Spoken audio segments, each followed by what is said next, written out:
राय साहब, आपके साथ इसलिए शुरू करना चाहती हूँ क्योंकि ये लिस्ट खुद समाजवादी पार्टी ने जारी की है, जिसमें वो खुद ही एक एक करके सबके नाम लिख रहे हैं और फिर बताते हैं कि इनके खिलाफ क्रिमिनल रिकॉर्ड्स है। इसका क्या मतलब है, जरा किस तरह से इसे देखा जाए?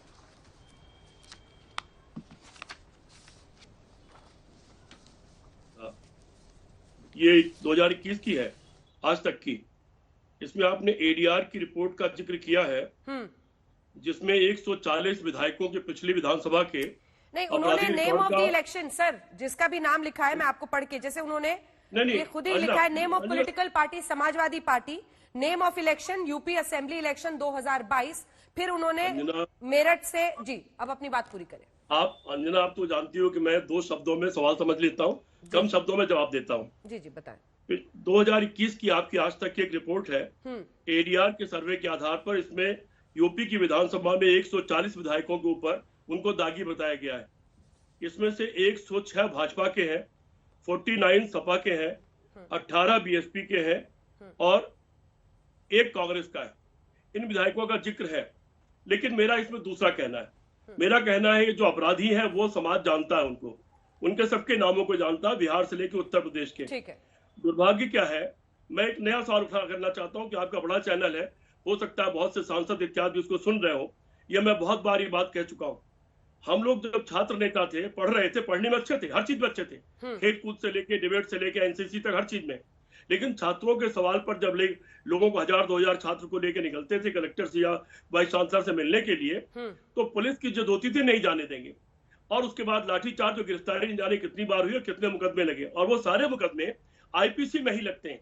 वो छात्र आंदोलन हो, किसान आंदोलन हो, व्यापारी आंदोलन हो, पत्रकारों का आंदोलन हो, जिन पत्रकारों ने भी कोई रिपोर्टिंग कर दी उन पर भी मुकदमे आईपीसी के लगे। मेरा कहना यह है कि इसको डिफरेंशिएट कर लिया जाए। जो आंदोलनों के मुकदमे लोगों के ऊपर लगे हैं, यद्यप आईपीसी है तो इंडियन पेनल कोड ही है और वो अपराधी माने जाएंगे, गौरव बैठे हुए इसमें, वो आपराधिक धारा बनती है। लेकिन अगर उसका कोई नियम ऐसा बन जाए कि आंदोलनों के मुकदमों को डिफरेंशिएट कर दिया जाए, ब्रैकेट में लिख दिया जाए आंदोलन, तो शायद उनको अपराधी कहना लोग बंद कर देंगे, क्योंकि आंदोलन लोकतंत्र का हथियार है। ठीक है, तो ये जो क्रिमिनल लिखा हुआ है, दरअसल ये आपके ईमानदारों की सूची है। नहीं, मैं अंजना एक मिनट पूरी बात कर लूं। हाँ। और जो लोग सचमुच अपराधी हैं, जिनके ऊपर मर्डर के, बलात्कार के, अपहरण के, डकैती के केस हैं, निश्चित तौर पर वो अपराधी, और उनको किसी भी पार्टी को टिकट नहीं देना चाहिए। ठीक है। और जो भी पार्टी दे रही है, जवाब दीजिए गौरव भाटिया जी।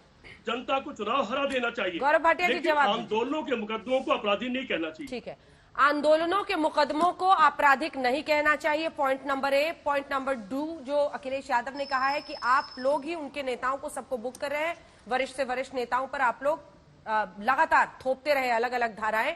और तीसरी बात, जब आपने सबसे ज्यादा दागियों को एडीआर की रिपोर्ट के मुताबिक पिछली बार पहुंचाया था, तो फिर आप किस हक से ये सवाल आज खड़ा कर सकते हैं, गौरव भाटिया जी?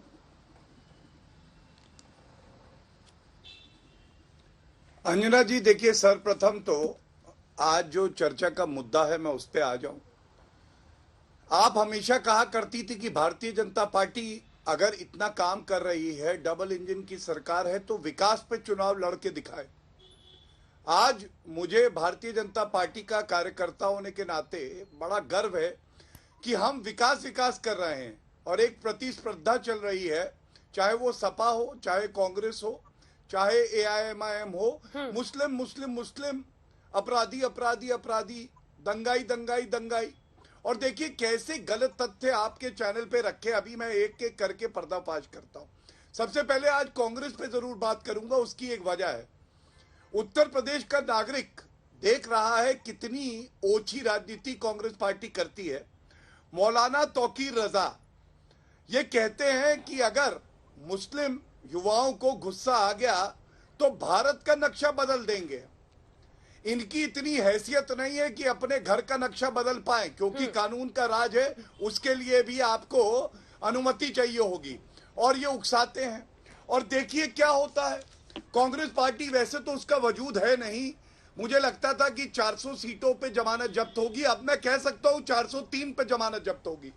प्रियंका वाड्रा गांधी के साथ उनकी तस्वीर यूपी का जो कांग्रेस का ट्विटर हैंडल है खुद डालता है और कहता है कि तौकीर रजा की पार्टी ने कहा है वो कांग्रेस पार्टी को 5 प्रदेशों में समर्थन देगी।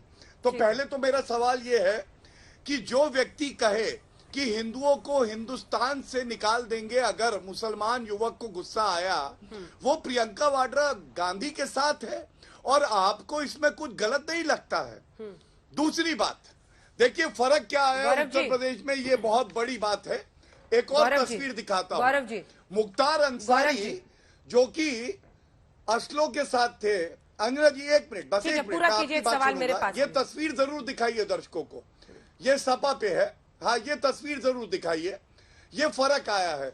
ये मुख्तार अंसारी है सपा में, किस तरह से बसपा में रहे, सपा में उनको पूरा संरक्षण मिला, AK-56 या कोई असला पकड़े हैं और अब व्हीलचेयर पे है, बड़े मायूस हैं। ये क्यों है? क्योंकि योगी जी ने दिखाया कि मुख्यमंत्री और जनता के आशीर्वाद की ताकत क्या होती है।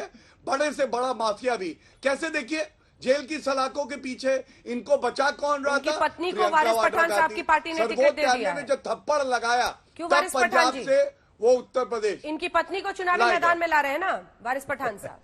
अरे मेरा टर्न तो आने, हाँ टर्न आने देते हैं, टर्न आने देते हैं। गौरव जी, सुप्रिया जी भी जवाब देंगी, थोड़ा सा रुक जाइए। लेकिन गौरव भाटिया जी, जब आप ये कहते हैं कि हिंदुओं के खिलाफ बोलने के लिए, उकसाने के लिए आखिर उनको कांग्रेस में क्यों शामिल किया जा रहा है, तो देश के गद्दारों को, एक सेकंड सर, देश के गद्दारों को गोली मारो ...